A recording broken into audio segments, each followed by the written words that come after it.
Irmãos, hoje, para a nossa aula, nós vamos continuar a reflexão sobre aspectos teológicos ou sobre teologia, mas de uma forma até um pouco diferente do que a gente fez na semana passada, que fizemos, digamos que uma forma mais prática, né, de teologia, só que agora a gente vem com perguntas e respostas. E aí nós temos que dar conta, ao final dessa manhã, de 5 cuidados ao se fazer teologia. E ao invés de simplesmente expor a ideia e vocês ouvirem, nós vamos tentar extrair então a importância desses 5 cuidados ao se fazer teologia. Antes de passar para quais são, os irmãos chutam o que deveria ser um cuidado ao se trabalhar com teologia, ao se fazer teologia?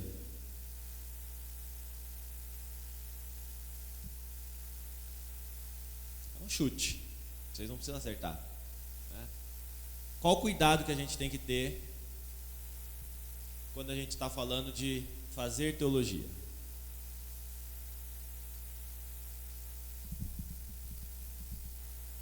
Vocês têm que falar. Para a aula andar, vocês vão ter que falar. Não colocar a opinião de si. Fazer teologia tem uma questão subjetiva, mas você tem que tomar cuidado para não ser a sua opinião em cima do texto. O que mais?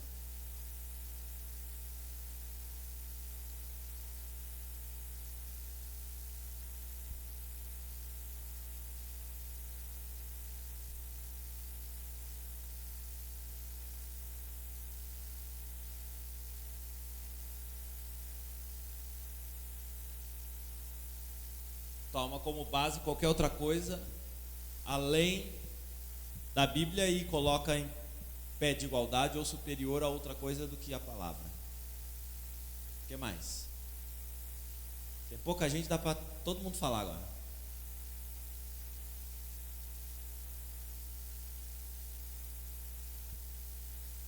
Vida com Deus. É necessário você ter intimidade com Deus ou buscar intimidade com Deus. Tá. Afinal de contas, estamos falando dele, né? Estamos estudando ele, revelação dele. O que mais?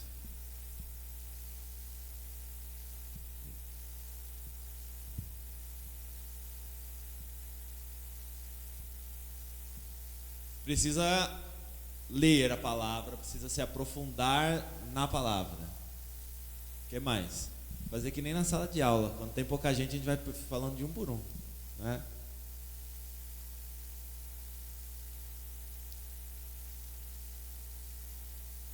Se eu pego só um trechinho, eu posso interpretar do jeito que eu quiser, né? E aí distorcer isso. Então eu preciso do texto, contexto, né? O que mais? Viver. Teologia implica viver aquilo que você está falando, estudando, né? Defendendo até, de posição, né? O que mais? Falta pouco. Quando vai ficando para o final fica mais difícil, por isso tem que falar logo no começo.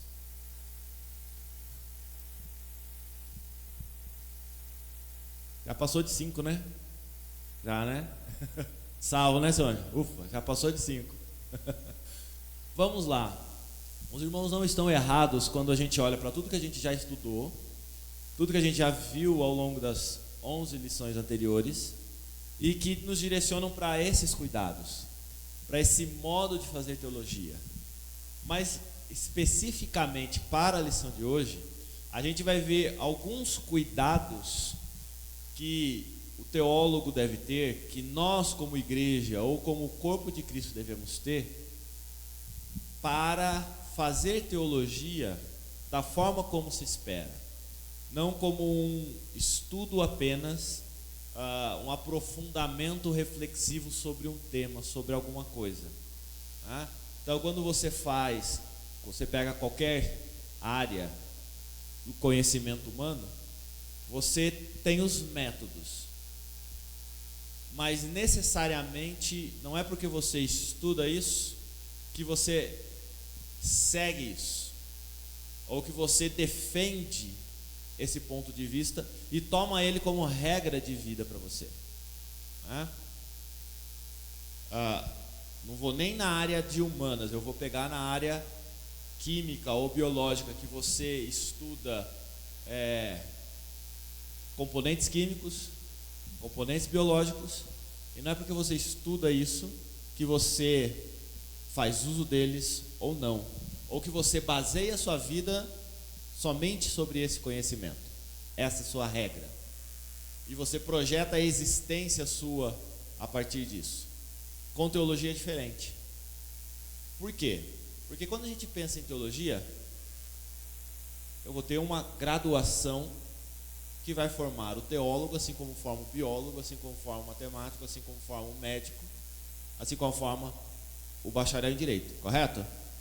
E necessariamente fazer teologia, portanto, o curso de teologia não implica que eu vou fazer um curso que vai ser igual em todo lugar. Existem vários cursos de teologia. Isso se a gente ficar só no curso de teologia.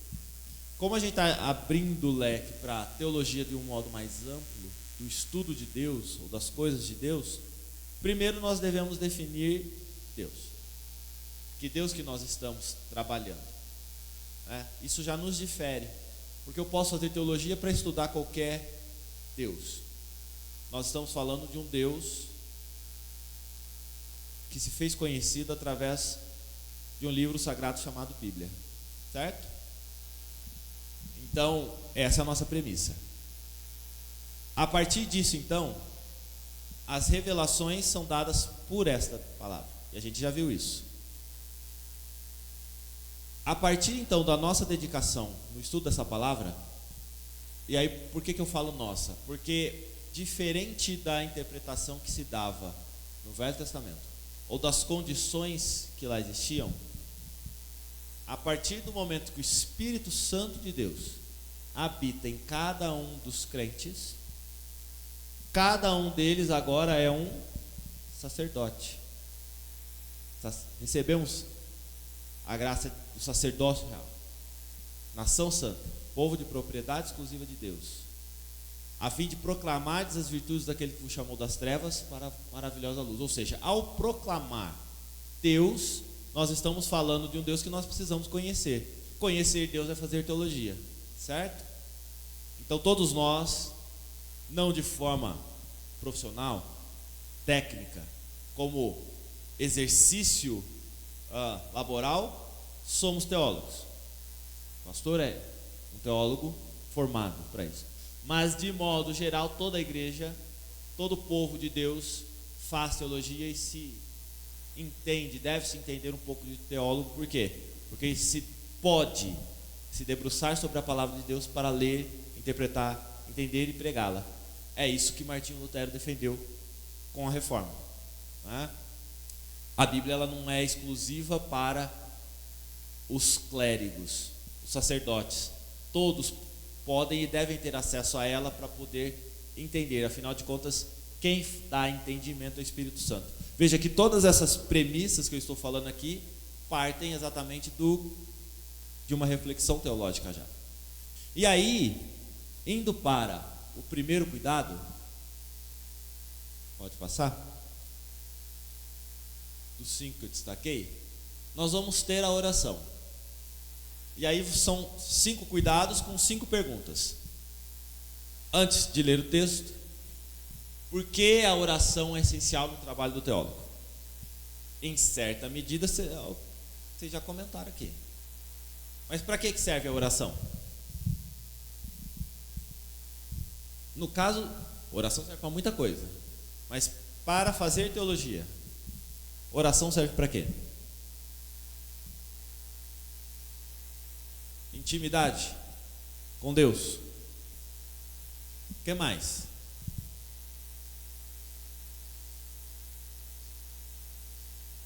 orientação de Deus, para não ter o eu falando.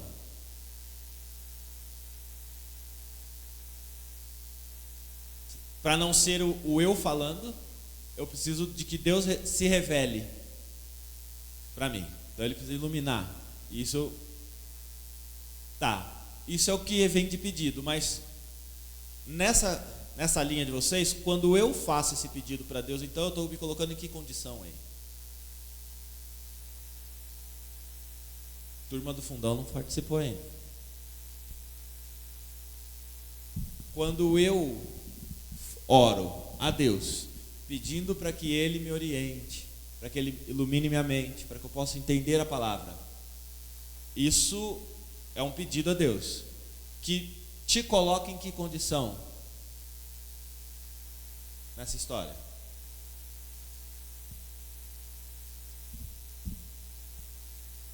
Alguém que pode fazer teologia pelo seu próprio conhecimento? Que tem todos os recursos necessários e não precisa de Deus?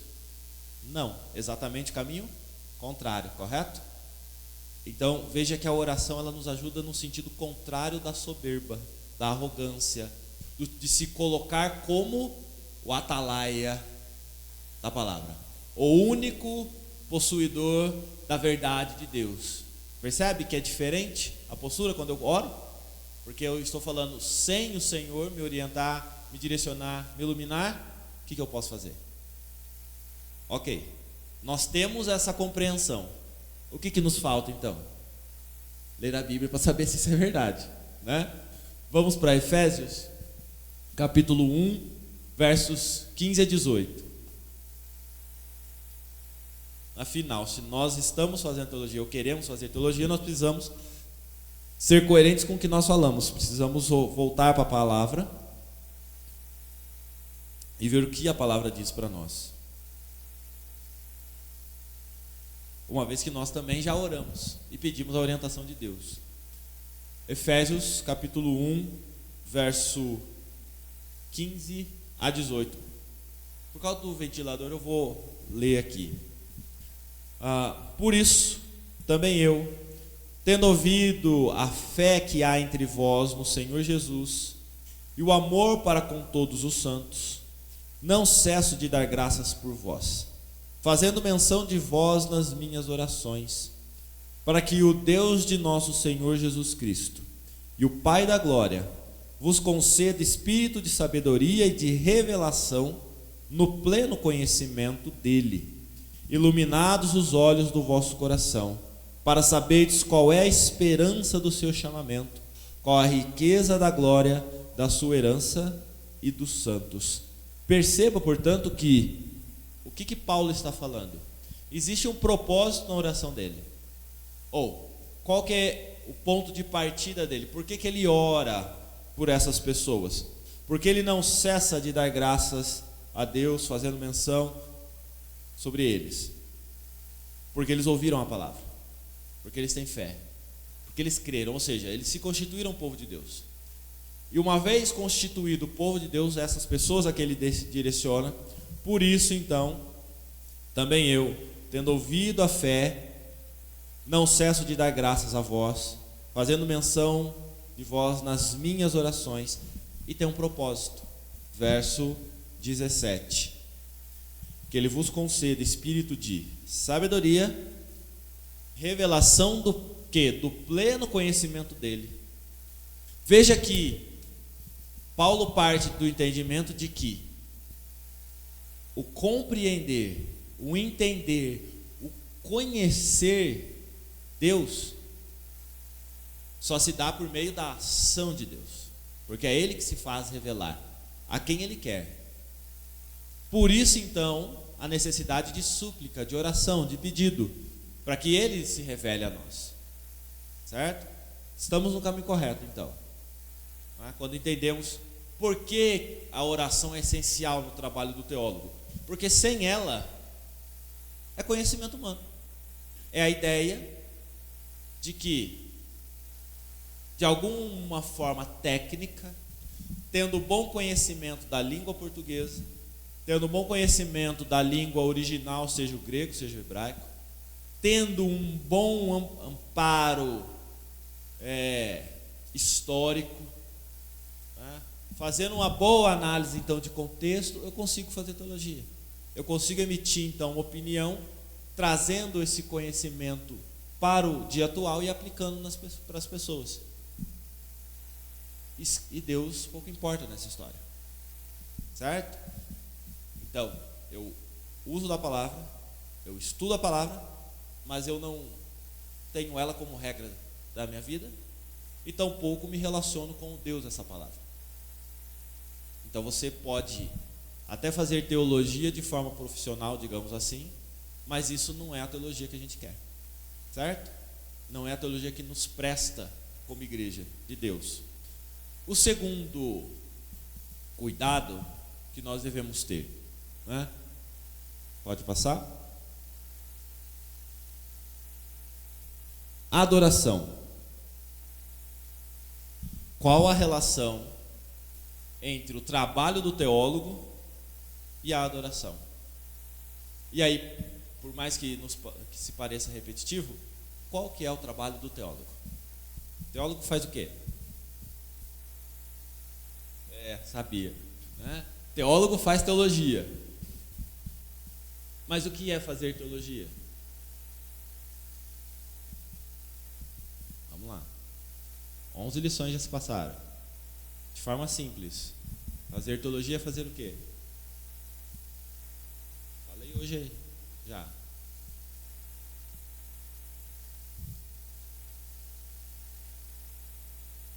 Vou falar aquilo que a palavra tem a dizer. Quero conhecer o que está escrito na palavra. E aí vamos sempre pensar na própria palavrinha. Tel, Deus, logia, estudo, certo? Então, estudo de Deus. Teologia, basicamente, se a gente puder resumir para ficar mais fácil o processo, estudar Deus. Então, o trabalho do teólogo é estudar Deus. Estudar Deus é o quê? Conhecer quem é Deus, conhecer e tentar compreender não só quem é Deus, mas o que Ele faz, o que Ele fez, o que Ele pode fazer, correto? Como Ele fez, certo? Então, em que medida a adoração se relaciona com fazer isso?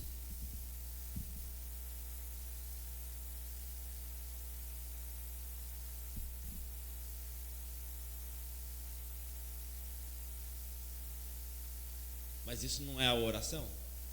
Você falou da oração. O que é a adoração? A oração faz parte, é o primeiro cuidado. E oração faz parte da adoração. Mas o que diferencia oração de adoração? Vida.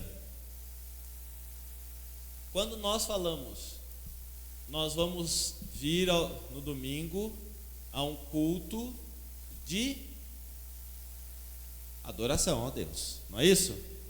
Que é diferente a metodologia, a estrutura da escola dominical, não é? Que é diferente de um estudo bíblico, não é? É diferente de uma reunião de oração. Então, quando nós falamos de culto de adoração, nós temos ali uma premissa, que é adorar a Deus.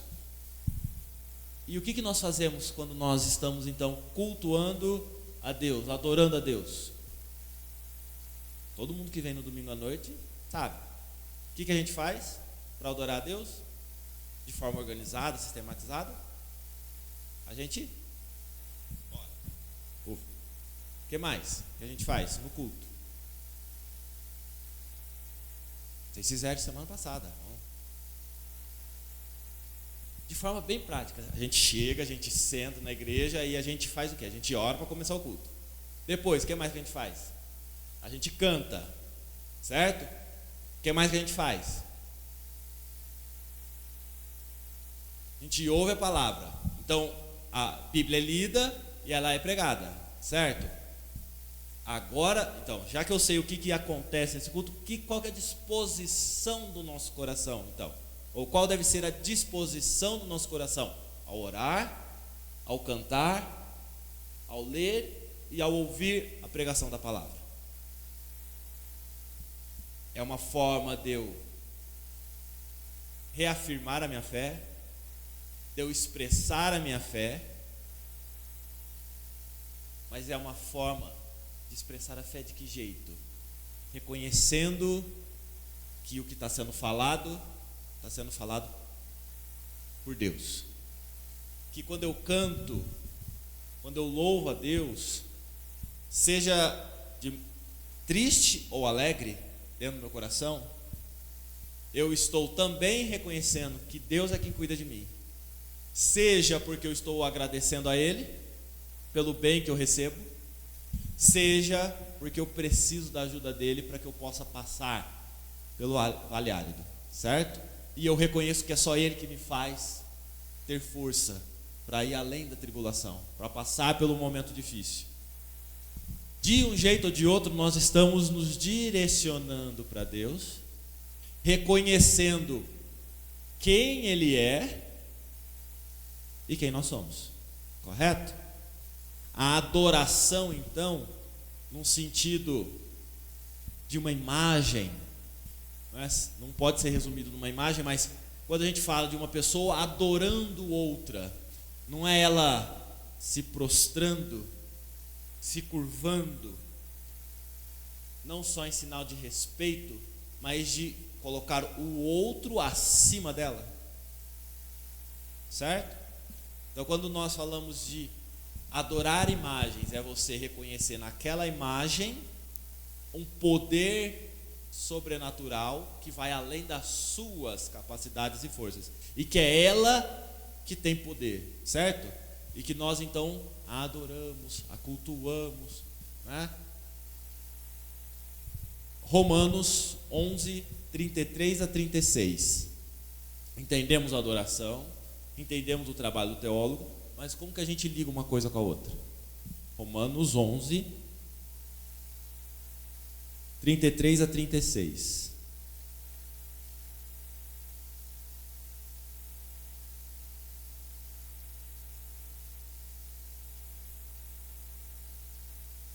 Ó profundidade da riqueza, tanto da sabedoria como do conhecimento de Deus.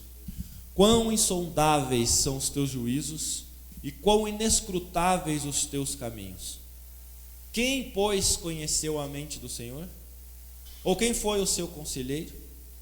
Ou quem primeiro deu a ele para que ele venha a ser restituído? Porque dele, e por meio dele, e para ele são todas as coisas. A ele, pois, a glória eternamente. Amém. Texto bastante conhecido de Romanos, de uma fala do apóstolo Paulo. Veja que isso acontece já no finalzinho de sua carta. E quando ele faz esta afirmação sobre Deus, a profundidade da riqueza, tanto da sabedoria como do conhecimento de Deus, veja que ele está chegando a esta conclusão a partir do quê? De toda a reflexão que ele fez de Romanos 1 até ali. E depois disso, se você pega o capítulo 12, você vai ver que ele vai agora direcionar, olha, sabendo tudo isso, vamos agora olhar para o que a gente tem que fazer.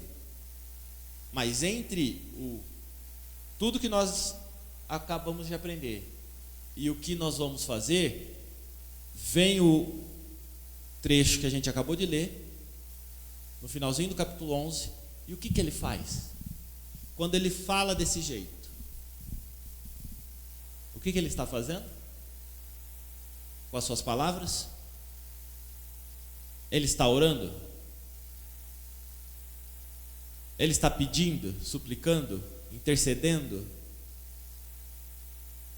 Se parece muito com o que esse trecho?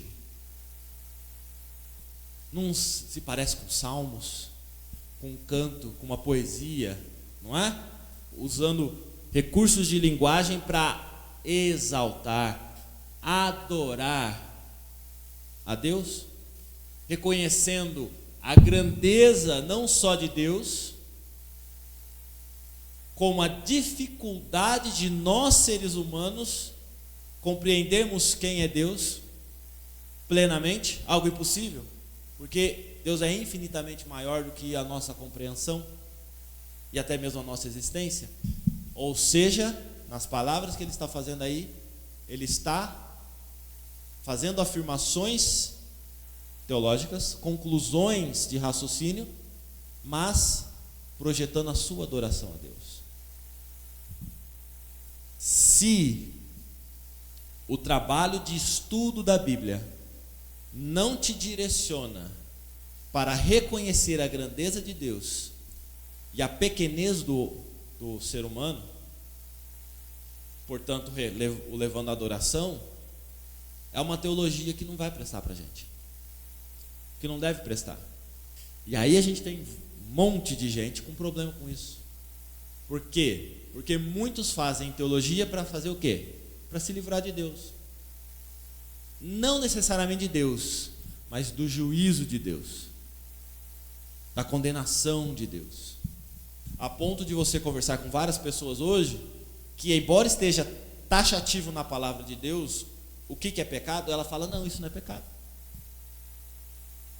Quantos pecados hoje são tolerados, aceitos e nem sequer reconhecidos como pecados, porque as pessoas leram a Bíblia, entenderam essa Bíblia e resolveram descartar isso. Falando no seguinte aspecto, o que Deus colocou isso daí não serve para hoje, então eu descarto Deus, ou o propósito de Deus ao falar, isso é pecado. Percebe que a gente tem teologias e teologias, então?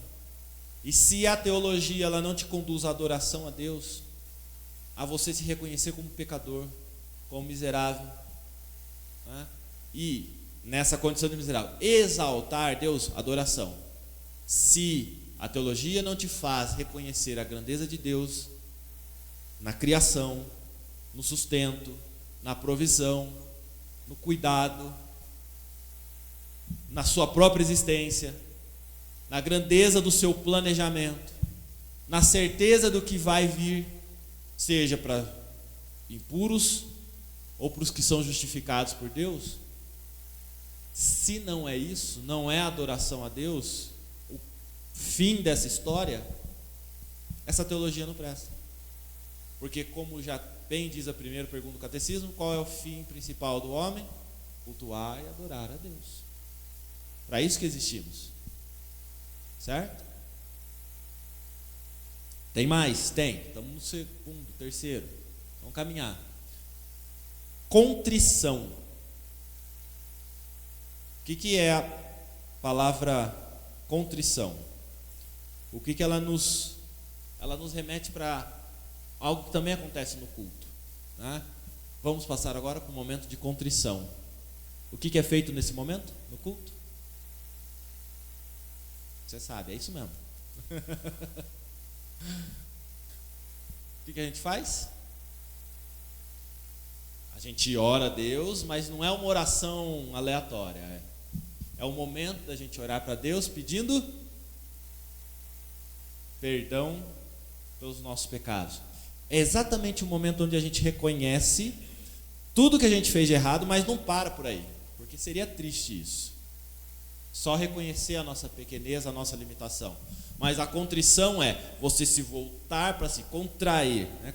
Vamos imaginar assim, você se voltar para dentro de si, vendo tudo aquilo que existe em você que está contrário à palavra. Então você faz um paralelo aqui, uma comparação, e aí nesta condição, sabendo quem é Deus, e mais ainda do que Ele fez por nós, Cristo Jesus morreu na cruz, nos salvou, pelo seu sangue temos purificação de pecados, pecados que uma vez confessos e arrependidos são perdoados, não é? Então é nesse momento, com essa certeza que a gente ora, olha para o nosso ser, vê o nosso pecado, pede perdão para Deus, e a gente sabe que Ele nos perdoa, nos purifica e nos limpa, e permite que a gente continue falando com Ele, convivendo com Ele, adorando Ele, servindo a Ele. Correto? isso é contrição. Por quê? O conhecimento de Deus produz a necessidade de contrição e arrependimento.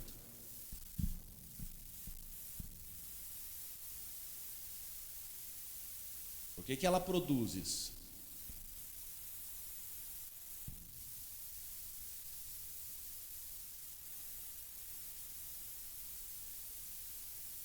Quanto mais eu estudo, quanto mais eu leio, quanto mais eu me aproximo de Deus, mais eu vejo que eu sou pequenininho, sou miserável.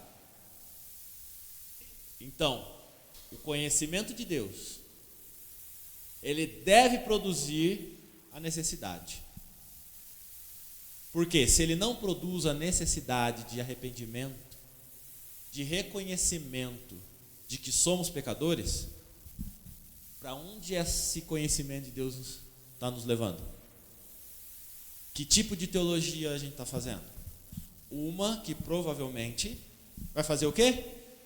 Vai fazer com que a gente olhe para ela e fale: isso não serve para hoje, isso não serve para mim, e portanto o que está aqui eu posso deixar de lado.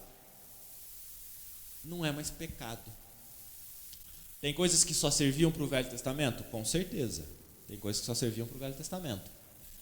Dentro da estrutura da lei expressa no Pentateuco, nós vamos ver que existem determinações de Deus sobre cerimonial religioso, sobre convivência social, normas sanitárias e tantas outras, até lei civil, código penal, está tudo lá. Certo? Algumas coisas são válidas até hoje, outras são apenas princípios do que nós podemos ter para o momento que nós vivemos a partir da revelação de Cristo Jesus. Mas de modo geral, quando nós tratamos de quem é Deus, quem é o homem e qual a relação do homem com Deus, isso só nos leva para um caminho. Deus é santo, o ser humano é pecador, Deus é bom, o ser humano quer se afastar desse bom para fazer a sua vontade e ser Deus, dono da sua própria vida, e portanto, qualquer tipo de condenação, de juízo que venha desse Deus é ruim. E aí eu leio a Bíblia para justificar o meu pecado e não para me arrepender dele. Frase que está na boca do povo, né? Não julgueis para não ser julgado. Nada de ficar me julgando. Quem é você para me julgar? Não é isso? A gente não pode mais falar para o outro que ele está vivendo em pecado. Por quê? Você está me julgando? Estou, segundo a palavra de Deus. Não porque eu sou melhor do que você, mas porque eu tenho certeza de que o que você está fazendo é pecado. Assim como eu tenho certeza de que aquilo que eu estou fazendo é pecado. E se eu estou fazendo algo que eu não estou reconhecendo como pecado, então você agora me julgue pela palavra e não pela sua interpretação apenas. Né? Fala, qual que é o pecado que eu cometi? Ponto final. Então existe juízo e julgamento, mas a gente tem que ir além disso. Porque aí vem o processo de disciplina, que é: eu aponto o pecado, não para destruir a pessoa, mas a fim de que ela reconheça o caminho de volta. Que ela pare, que ela cesse aquilo que está afastando de Deus e que ela leve para Deus. Mais do que isso, não só ela, mas eu também. Quando eu estudo, quando eu conheço Deus, eu devo produzir uma necessidade de contrição, de olhar para mim, reconhecer quem eu sou e de arrependimento daquilo que eu faço, porque eu comparo com Deus santo, puro, irrepreensível. E aí o exemplo mais conhecido, Isaías 6,5. Vamos para Isaías 6,5, que esse todo mundo sabe quase de cor já. Isaías capítulo 6, verso 5.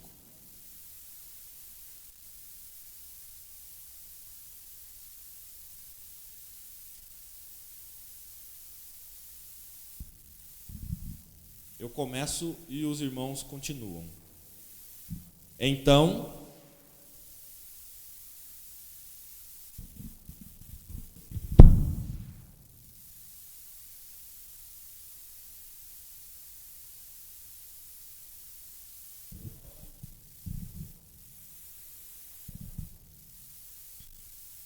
qual que é a condição que nós temos, nos colocamos quando nos deparamos com Deus? Isaías, ele esteve diante de Deus. O que ele reconheceu? Que ele era impuro, pecador, indigno. Não só isso, mas além da condição pessoal dele, a condição do ser humano, do povo que ali habitava, era o quê? Pecadores, impuros, indignos. Essa é a condição. Quando nós nos colocamos diante de Deus, quando conhecemos a Deus, não existe outro caminho a não ser reconhecer que nós somos pecadores e que precisamos nos arrepender para continuar convivendo com Deus. Se nós não fazemos isso, essa teologia também está indo para um buraco. Complicado, certo? Oração, adoração, contrição. Qual que é o quarto cuidado que a gente tem que ter quando a gente fala de teologia? Pode passar. Santificação. Veja que a gente está num processo. Quando eu falo de oração, eu estou conversando com Deus. Ao conversar com Deus, a adoração vem e ela situa Deus.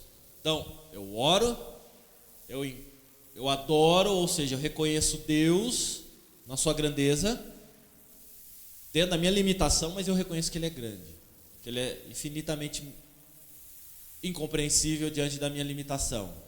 E eu adoro, me prostro diante dEle. Isso nos leva à contrição, ou seja, a um processo de arrependimento de pecado, de reconhecimento da nossa limitação, da nossa pequenez, e que isso nos leva à ação de se arrepender dos pecados, de suplicar a misericórdia de Deus. Isto tudo caminha para algo que a gente já conhece, que é a santificação. O que é santificação? Santificação vem de que palavra? Santo. E aí, santificação vai vir de um verbo, é pegar esse santo, jogar uma ação sobre isso, santificar, e por isso santificação, então. Santificar é o quê? Tornar, fazer santo, correto? Então nós reconhecemos pela palavra que existe em nós um processo de santificação, certo? E a carta de Romanos vai ser longa nisso. Existe um caminho que nos faz sair da escravidão do pecado, convertidos com a ação do Espírito Santo de Deus em nossas vidas e com o sangue de Cristo nos purificando de todos os pecados. Qual que é o caminho agora? O caminho é de, mesmo não sendo santo puro, nos tornarmos santos pela obra de Cristo. E caminharmos cada vez mais para a vontade de Deus, certo? Diminuindo, ou pelo menos tentando cada vez mais diminuir a quantidade, o volume de pecado em nossa vida.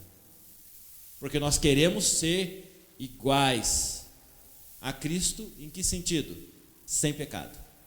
Condição que só vamos alcançar quando estivermos na glória, com Deus. Isso vai ser de forma plena, certo? Por enquanto, é um processo. Por isso que nós não somos santos, mas somos justificados, santificados. É um caminho. Pois bem, por que essa santificação é tão importante para o trabalho do teólogo? Por que isso serve, não só serve, mas pela pergunta induz a, por que isso é importante, é necessário para alguém que fala que vai fazer teologia?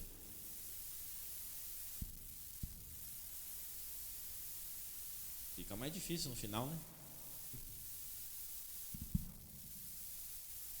É chute. O que vocês acham?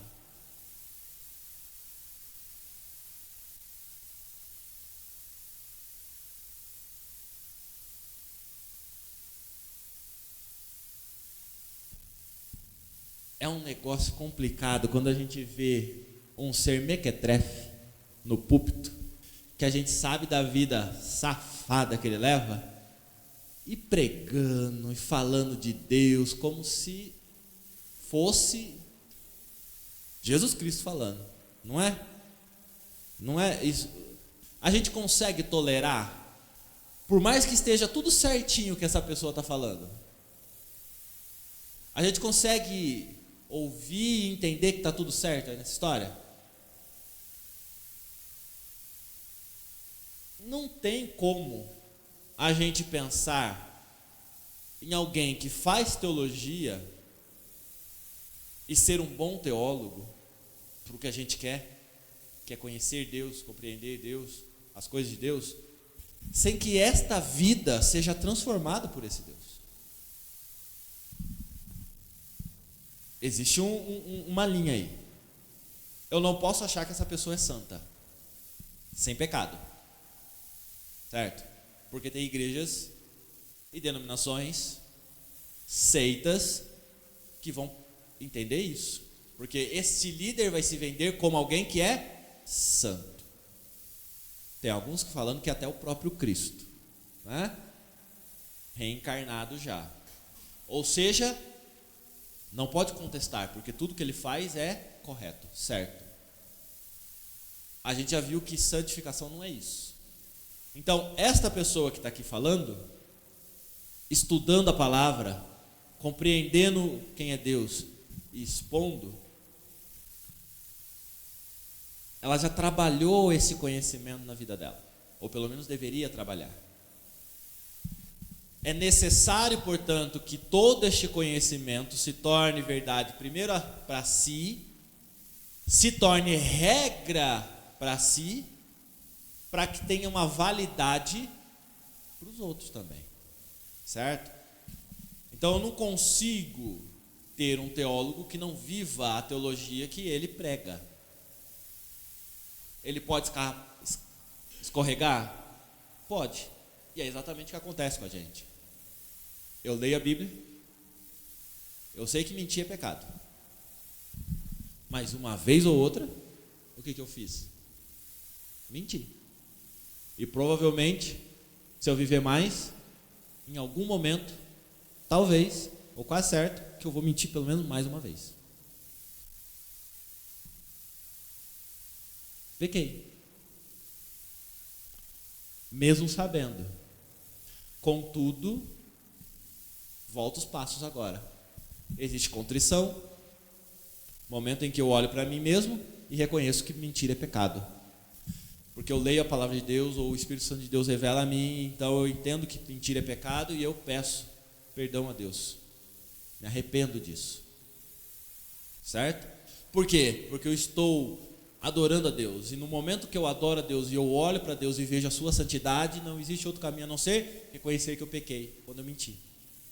E eu faço isso não contando para todo mundo, posso até falar isso como exemplo do que não fazer, mas principalmente falando com Deus, orando, certo?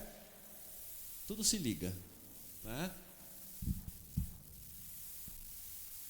A santificação, ela é necessária para que a verdade pregada seja uma verdade reconhecida, não só na minha vida, como de extrema importância para a vida dos outros também. Exemplo simples: você vai no cardiologista que fala para você precisa deixar de comer gordura animal, né? Você precisa parar de beber, você precisa parar de fumar, você precisa ter um estilo de vida melhor, fazer exercício físico, caminhada. Aí você olha para a pessoa e você sabe que ela não faz nada disso. Não é? É o exemplo clássico, né? Que todo mundo se lembra. É o cardiologista que fala para você fazer um monte de coisa para ter um coração saudável. E você olha para o estilo de vida dessa pessoa, ela não faz nada disso. É a diferença do conhecimento técnico para a vida. Ele tem o conhecimento técnico? Tem. O conhecimento técnico fala que aquilo lá é o correto, é o importante. Mas isso serve para o outro, não serve para mim. Em teologia não funciona assim.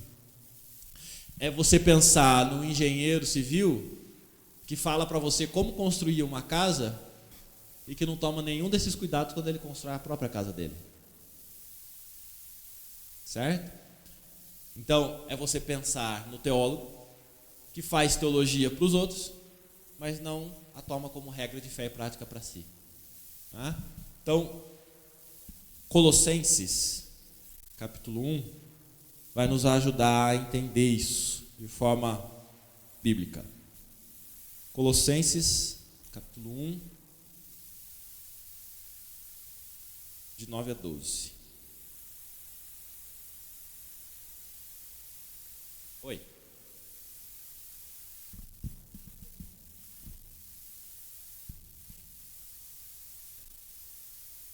É aquele aspecto profissional, né? Aquele aspecto técnico.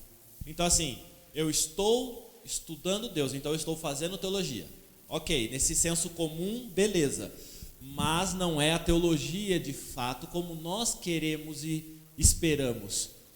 Porque estudar Deus, conhecer Deus, nos aproxima de Deus na adoração e na nossa contrição, né? Exato, está sendo técnico, entendeu? Está sendo técnico. É uma questão técnica que a gente já viu que não presta muito, né? Porque vai te levar para onde? Para aquilo que você começou falando. O que eu faço com isso? O que eu acho. Porque eu me desassociei, eu me separei da fonte, né? Se santificar é ir na direção de Deus, se eu não quero a santificação, eu estou indo no caminho contrário. Não estou me aproximando de Deus, estou me distanciando, né? Colossenses capítulo 1, versos 9 a 12 diz o seguinte: por esta razão, também nós, desde o dia em que o ouvimos, não cessamos de orar por vós e de pedir que transbordeis de pleno conhecimento da sua vontade, em toda sabedoria e entendimento espiritual, a fim de viverdes de modo digno do Senhor, para o seu inteiro agrado, frutificando em toda boa obra e crescendo no pleno conhecimento de Deus, sendo fortalecidos com todo o poder, segundo a força da sua glória, em toda a perseverança e longanimidade com alegria, dando graças ao Pai que vos fez idôneos, a parte que vos cabe da herança dos santos na luz. Veja que tudo, de 9 a 12, não tem tudo que a gente acabou de falar aqui. Tem oração, tem adoração, tem contrição, santificação. E vai ter o último também. Pode passar. Comunhão. Porque quando Paulo está falando isso, ele está falando para quem? Para a igreja, para o povo, comunidade. Ele está usando o plural aqui. Ele não está no singular. E mais do que isso, ele se reconhece dentro desse processo, dentro desta comunidade. Por que o envolvimento e a comunhão do teólogo com os membros da igreja são tão importantes? São tão importantes. Para fechar, por que o teólogo ele tem que estar aqui? No banco da igreja, não só no púlpito. Porque primeiro ele tem que estar na igreja, né? Porque tem alguns teólogos que nem na igreja vão. Então, primeiro, por que ele tem que estar na igreja? Por que ele tem que estar na igreja e ele não tem que estar aqui na igreja só de púlpito pregando? Mas ele tem que estar aqui, sentado.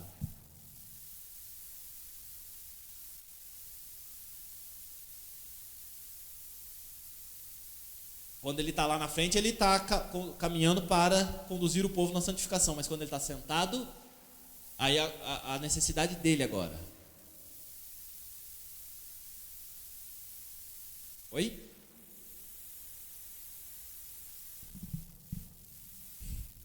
Nós fazemos teologia com que propósito? Existe esse caminho da santificação, do tornar as pessoas santas, ou de ajudá-las no processo de santificação, melhor dizendo. Mas você não consegue fazer isso de forma técnica e profissional. Porque, de novo, usando o exemplo do médico. O médico, ele tem que fazer alguma coisa para você, porque simplesmente você está pagando para ele. E às vezes nem isso ele faz. Mesmo pagando, ele não faz da forma correta. Certo? É o exercício profissional dele. Mas para ele exercer essa profissão, o conhecimento técnico da profissão dele adveio do quê? Do contato com as pessoas, com o corpo humano, com a pesquisa sobre esse corpo humano, correto? Sem o corpo humano, seja ele vivo ou morto, sem o corpo humano não tem medicina. Sem Deus, mas também sem a igreja de Deus, não há teologia. Porque eu posso falar um monte de coisa que não serve para nada e para ninguém.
Vamos usar isso como exemplo do que é a importância do teólogo, estar. Vamos partir do nosso. Quantas pessoas pararam de frequentar a igreja e, durante a pandemia, compreensível, mas entenderam, chegaram à conclusão, fizeram então teologia, de que não é necessário estar fisicamente à igreja. E, portanto, com o avanço das possibilidades que a tecnologia deu, de transmitir, de eu estar em casa, de pijaminha, deitado na minha cama, né? Ou com o celular, com o tablet, até com a televisão que está no quarto, tranquilinho, né? Assistindo o culto, como se isso fosse a mesma coisa de estar no culto, cultuando a Deus. Quantas pessoas abandonaram a prática de igreja, de convivência com a igreja, para eu estou no culto. Você não está no culto. Você não está no culto, você não está cultuando a Deus. Porque é até mesmo diferente do que você pode falar de cultuar a Deus em casa. Porque quando você vai cultuar a Deus em casa sozinho, o que você faz? Você não fica largado na vida. Você se direciona e se prepara para isso, não é? Mas só cultuar a Deus de forma individual não dá certo. Porque a própria palavra de Deus fala que isso tem que ser feito também de modo coletivo. Porque a brasa fora do braseiro se apaga. O que nos faz reconhecer o nosso pecado? Não só o Espírito Santo, mas a convivência com o outro nos confronta também com o nosso pecado. E isso nos leva, ou melhor, nós somos confrontados. É olhando para o outro, convivendo com o outro, que eu me coloco na posição de ter que confrontar sobre o pecado e ser confrontado com o pecado. É na convivência com o outro que eu adquiro força prática, porque se ele passou pelos problemas, então eu posso passar. Se essa pessoa está com esse tipo de problema, imagina o que é o meu problema diante desse daí. Percebe que a vida comunitária, ela tem tantos e vários aspectos. Por isso que Deus estabeleceu corpo, igreja, no coletivo. E quando eu acho que eu posso sair da convivência desse coletivo, estou errado. Estou errado. Eu vou assistir, não sei, culto de não sei quem, de qual igreja. Você pode assistir quantos cultos você quiser, mas você precisa de uma igreja, você precisa de uma comunidade para fazer parte, você precisa de um ou mais pastores que olhem nos seus olhos, fale com você e que você possa falar. Tecnologia só vem ajudar, mas ela não substitui. Acabou. A gente precisa caminhar para se reencontrar como igreja. E aí são os teólogos de banco. Aí a gente fecha. Os teólogos de banco, que são esses? De gabinete. O cara que se fecha dentro de uma sala. Ele até precisa fazer isso, de fato, para ter concentração, foco, não sei o quê. Mas ele, em algum momento, tem que sair. Lutero, que fez a tradução da Bíblia para o alemão, para poder popularizar a Bíblia, e fez um estudo enorme, levou meses, anos para fazer isso. Ele não fez isso sem se desassociar do mundo externo. Ele sabia muito bem o que estava acontecendo na Alemanha, na Europa como um todo, dos conflitos, das guerras, das pressões políticas e de tudo que estava acontecendo. A ponto de, nesse processo, se continuar se comunicando com o mundo externo para reafirmar o valor da palavra de Deus, as suas teses, e reafirmar o que ele estava estudando como aplicação para o mundo. Efésios, capítulo 4, para fechar então.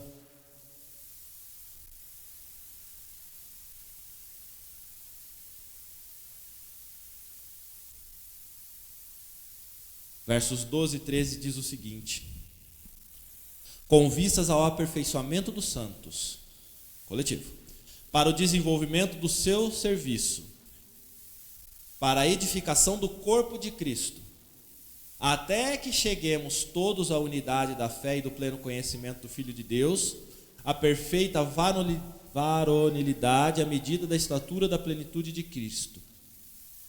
Para chegar em tudo isso, veja aqui, a fim de, verso 11 agora,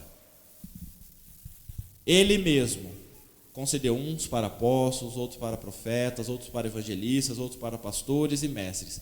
Ou seja, existe uma diversidade de dons e de funções, de pessoas que vão se aperfeiçoar no estudo da palavra e vão ensinar a palavra, vão ser usados por Deus, mas isso é feito de que modo?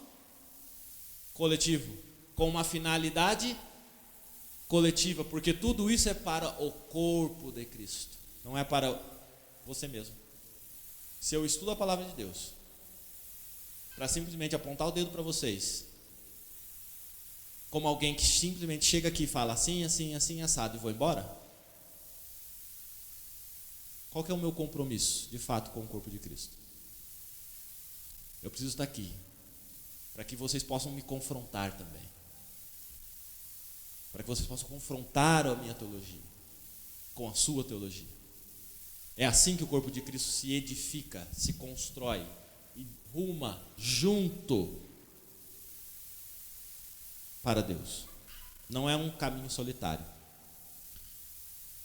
Verso 14: para que não mais sejamos como meninos, agitados de um lado para o outro e levados ao redor por todo o vento de doutrina, pela artimanha dos homens, pela astúcia com que induzem ao erro. Se nós nos preocupamos com teologia, com boa teologia, e se nós queremos ser teólogos, não de aspecto profissional, com graduação, mas teólogos, porque nós precisamos conhecer Deus, nós precisamos ter esses 5 cuidados, no mínimo, além dos que os irmãos já falaram. Que Deus nos abençoe nessa nossa jornada.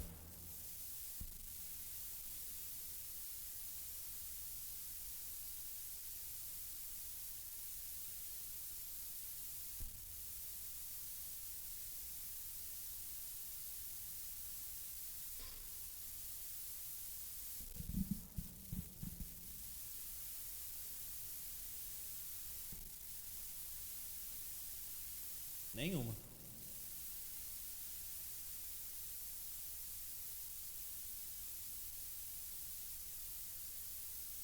Esse é um hospital que tem doentes, tem médicos e enfermeiros que também ficam doentes.